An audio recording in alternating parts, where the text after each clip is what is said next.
Welcome to the Slop Temple. We pray this video helps. You start by making sure the scooter is powered and the battery is above 20%. This avoids pairing interruptions.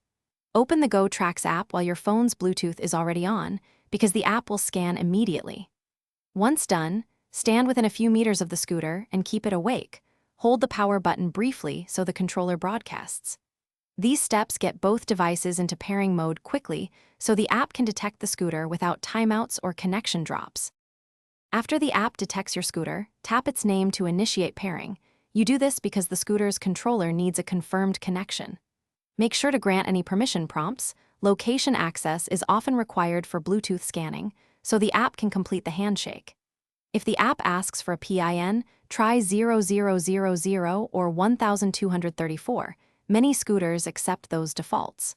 Once paired, the app will show status indicators. If it doesn't, retry the scan, reboot the scooter, and try again. You finalize setup by updating firmware through the app if an update is offered, because modern firmware fixes connectivity issues.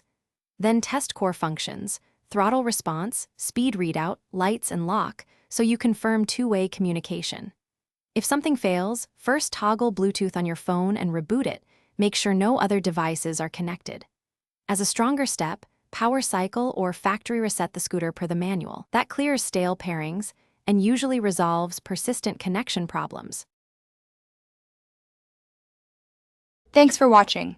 Consider subscribing if we helped you.